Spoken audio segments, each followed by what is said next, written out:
Anak-anak dan remaja misioner yang dikasihi Tuhan, berjumpa kembali dengan Bunda Sari dalam Do Re Mi, doa dan renungan misioner. Hari ini Sabtu tanggal 11 September 2021 merupakan pekan biasa yang ke-23. Renungan kita pada hari ini diambil dari Injil Lukas bab 6 ayat 43 sampai dengan 49. Mari kita akan memulai renungan kita. Kita menandai diri kita dengan tanda kemenangan Kristus. Dalam nama Bapa dan Putra dan Roh Kudus. Amin. Semoga Tuhan beserta kita sekarang dan selama-lamanya. Inilah Injil Yesus Kristus menurut Santo Lukas. Dimuliakanlah Tuhan. Yesus menyampaikan wejangan ini kepada murid-muridnya. Tidak ada pohon baik yang menghasilkan buah yang tidak baik, dan tidak ada pula pohon tidak baik yang menghasilkan buah baik. Sebab setiap pohon dikenal dari buahnya. Karena dari semak duri orang tidak memetik buah ara, dan dari duri-duri orang tidak memetik buah anggur. Orang yang baik mengeluarkan barang yang baik dari perbendaharaan hatinya yang baik. Tetapi orang jahat mengeluarkan barang yang jahat dari perbendaharaan hatinya yang jahat. Sebab yang diucapkan mulut meluap dari hati. Mengapa kalian berseru kepadaku, Tuhan, Tuhan, padahal kalian tidak melakukan apa yang kukatakan? Setiap orang yang datang kepadaku dan mendengarkan sabdaku serta melakukannya, aku mengatakan dengan siapa ia dapat disamakan? Dia itu sama dengan orang yang mendirikan rumah. Ia menggali dalam-dalam dan meletakkan dasarnya di atas batu. Ketika datang air bah dan banjir melanda rumah itu tidak dapat digoyahkan, karena dibangun dengan kokoh. Sebaliknya, barang siapa mendengar sabdaku dan tidak melakukannya, ia sama dengan orang yang mendirikan rumah di atas tanah tanpa dasar. Ketika dilanda banjir, rumah itu segera roboh dan hebatlah kerusakannya. Demikianlah sabda Tuhan. Terpujilah Kristus. Anak-anak dan remaja misioner yang dikasihi Tuhan, kita sering melihat orang membangun rumah. Supaya rumah itu kuat, maka pertama-tama tukang bangunan akan membuat pondasinya. Bagaimana caranya?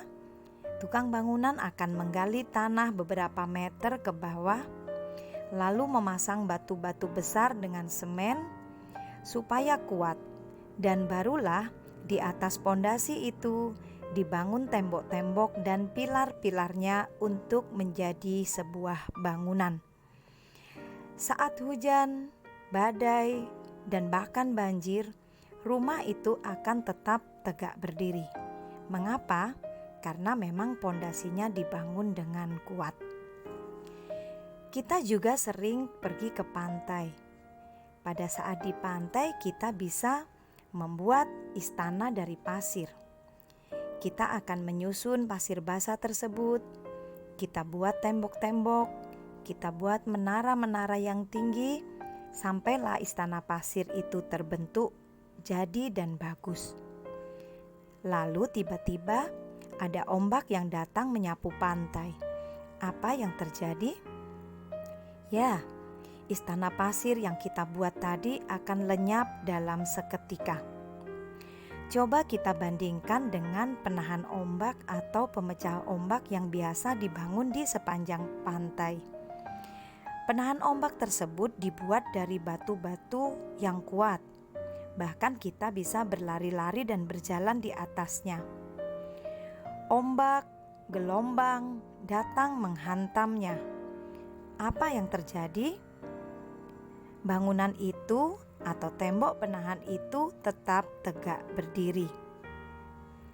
Ya, dia akan tetap tegak berdiri, menahan ombak dan gelombang yang melandanya karena dibangun dengan pondasi yang kuat. Hari ini melalui sabdanya Tuhan Yesus mengingatkan kembali kepada kita juga semua itu. Kita akan disamakan dengan bangunan yang memiliki pondasi yang kuat, kokoh, bila kita mendengarkan sabda Tuhan dan kemudian melakukannya dalam kehidupan sehari-hari. Jadi, bila kita mendengarkan sabda Tuhan, kita merenungkannya, kita lalu bertanya, apa yang Tuhan ingin saya lakukan bagi orang lain hari ini?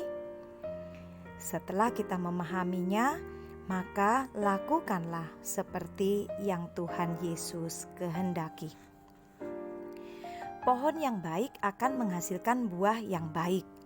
Demikian juga yang Tuhan Yesus sampaikan kepada murid-muridnya dan pada saat ini juga disampaikan kepada kita. Apa artinya? Artinya, orang lain akan melihat perbuatan yang kita lakukan sehari-hari. Bila kita mengatakan bahwa kita adalah anak Tuhan, maka kita akan melakukan hal-hal yang baik, memiliki sikap hidup yang baik, dan berbuat kasih kepada semua orang, seperti yang Tuhan Yesus teladankan pada kita. Rasul Yakobus mengingatkan pada kita, jika iman itu tidak disertai perbuatan, maka iman itu pada hakikatnya adalah mati.